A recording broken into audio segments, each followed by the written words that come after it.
जी हाँ दोस्तों, इस वक्त की बिग ब्रेकिंग न्यूज अपडेट निकल के आ रहा है। बजट 2021 को लेकर के क्या कुछ घोषणाएं कर चुके हैं वित्त मंत्री जी निर्मला सीतारमण जी। आपको बता देते हैं इस 5 मिनट के वीडियो के अंदर 10 बड़ी घोषणाएं हो चुकी हैं। बजट पेश करने के लिए वित्त मंत्री जी ने पहनी लाल साड़ी। इसे दोस्तों आपको बता दें कि बंगाल में लाल साड़ी पहनना काफी महत्व माना जाता है, यानी कि इसे पवित्र मौकों या धार्मिक अनुष्ठानों पर पहना जाता है। क्या चीजें सस्ती हुई, क्या महंगी हुई, क्या आपको फायदा मिला, कौन सी उम्मीदें आपकी टूटी और कौन सी जो है वो पार लगेगी, सब कुछ बताते हैं आपको इसी वीडियो के अंदर। हाईलाइट बता देते हैं बजट के directly. Mobile phone electronics item जो वो महंगा हो चुका है, कस्टम ड्यूटी बढ़ा दी गई है। उसके अलावा कई नई योजनाओं और परियोजनाओं का ऐलान किया है, लेकिन आयकर स्लैब में कोई बदलाव नहीं किया है। शहरी क्षेत्रों में सार्वजनिक परिवहन के लिए 18,000 करोड़ रुपए की योजना को मंजूरी दी है। जल जीवन मिशन के लिए 2,87,000 करोड़ रुपए का प्रावधान जो वो हो चुका है। वित्त मंत्री ने इंश्योरेंस क्षेत्र में 74% तक FDI की घोषणा भी कर दी है, यानी फॉरेन डायरेक्ट इन्वेस्टमेंट लिया जाएगा, प्राइवेट किया जाएगा कंपनियों को। कुछ यूं समझ सकते हो आप। इंश्योरेंस क्षेत्र का मतलब सबसे पहले नाम LIC का ही आता है। बजट में आम आदमी के सबसे काम की खबर आपको बता देंगे क्या सस्ता और क्या महंगा हुआ। केंद्रीय वित्त मंत्री निर्मला सीतारमण ने आज वित्त वर्ष 2021 और 22 के लिए बजट पेश कर दिया है। बड़ी बात यह है कि बजट में आम जनता को टैक्स में अभी भी कोई राहत नहीं मिली है। बजट में मौजूदा जो कि पुराना टैक्स स्लैब है उसमें कोई बदलाव नहीं हुआ है। आपको पता हो तो पिछले साल 3 लाख रुपए की इनकम तक टैक्स नहीं लगता था, जिसे बढ़ा करके पिछले साल 5 लाख रुपए किया, लेकिन इस साल उसमें कोई बढ़ोतरी नहीं की है। 5 लाख से ऊपर अगर आप कमा रहे हो तो आपको टैक्स देना पड़ेगा। महंगा क्या क्या हुआ है तो बता दें कि मोबाइल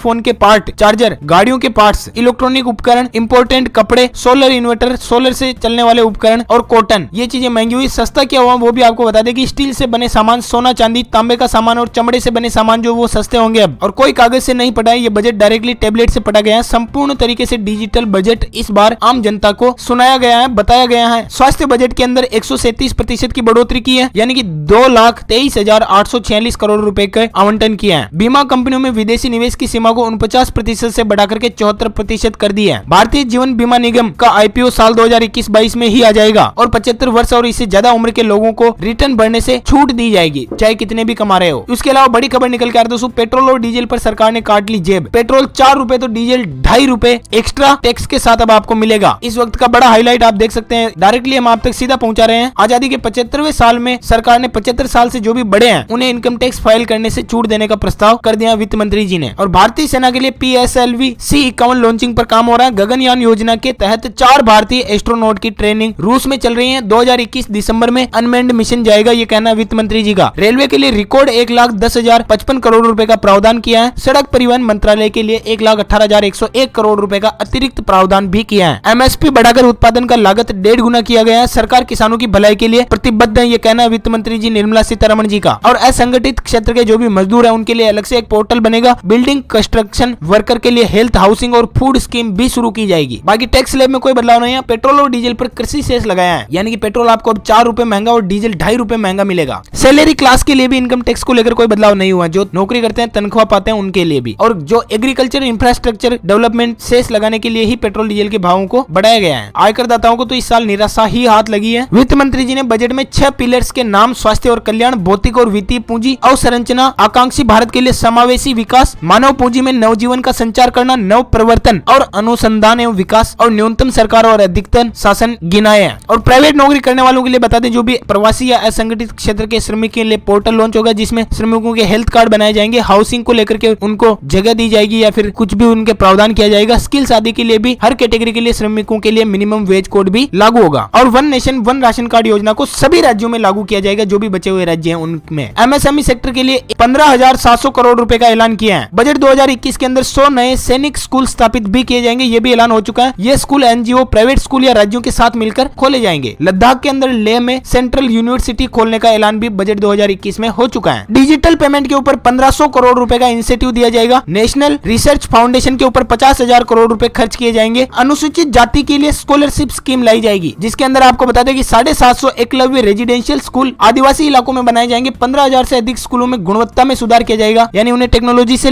जोड़ा जाएगा। और अनुसूचित जाति के लिए स्कॉलरशिप स्कीम भी लाई जाएगी। और जो ये अभी होने वाली जनगणना है साल 2021 की, देश की पहली डिजिटल जनगणना की जाएगी। असम और बंगाल के अंदर टी वर्कर्स के लिए, जो भी चाय का काम करते हैं, उनके लिए 1,000 करोड़ रुपए का बजट का प्रावधान कर दिया है। और फूड कॉर्पोरेशन के लिए NSSF लोन जो है वो बंद कर दिया है। सरकारी बस ट्रांसपोर्टेशन के लिए 18,000 करोड़ रुपए की योजनाओं को मंजूरी दी है। और REIT और INVIT के डिविडेंड TDS से बाहर रहेगा, यानी कि इन पर TDS नहीं लगेगा। अफोर्डेबल हाउसिंग पर ब्याज छूट 1 साल बढ़ चुकी है। स्टार्टअप निवेश पर कैपिटल गेन छूट सीमा को भी 1 साल बढ़ा दिया है। पीएफ अगर देर से जमा कराते हैं तो उस पर भी कोई डिडक्शन नहीं होगा। जीएसटी प्रक्रिया होगी और ज्यादा आसान, यानी कि पिछले साल के मुकाबले और ज्यादा आसान जीएसटी को बनाया जाएगा। जीएसटी के तहत जो पुराने 400 नियम है उनकी समीक्षा की जाएगी, उन्हें सरल किया जाएगा। मोबाइल उपकरण पर कस्टम ड्यूटी 2.5% बढ़ चुकी है। सोने, चांदी, कॉपर, पीतल इन पर ड्यूटी घटाई गई है 2.5%। इलेक्ट्रॉनिक आइटम के अंदर सोलर इन्वर्टर पर भी ड्यूटी को 20% बढ़ा दिया है। जहां पहले कस्टम ड्यूटी 7.5% लगती थी, वहां बढ़ाकर 20% कर दिया है। और जो ऑटोमोबाइल पार्ट्स होते हैं, गाड़ियों के, कारों के, मोटरसाइकिलों के, इनके ऊपर भी कस्टम ड्यूटी को 15% कर दिया बढ़ा करके। बाकी टैक्स स्लैब में कोई बदलाव नहीं। पेट्रोल डीजल पर कृषि सेस लगेगा। केवल बुजुर्ग लोगों को छोड़ करके आम आदमी के लिए टैक्स स्लैब में कोई बदलाव नहीं है। तो दोस्तों बस आपके सवाल और आपके ही जवाब, कोरोना से लेकर किसान तक, ऐसे तमाम मुद्दों पर हमने बजट को लेकर के जो आपको बताया है। उम्मीद है कि आपको जानने को मिला होगा। इस वीडियो को ज्यादा से ज्यादा लाइक करें और शेयर करें अपने सभी दोस्तों मित्रों के साथ, ताकि उन तक भी ये ताजा तरीन अपडेट पहुंच पाए। फिलहाल के लिए इतना ही। Thank you, take care, good bye, जय हिंद, जय भारत, वंदे मातरम।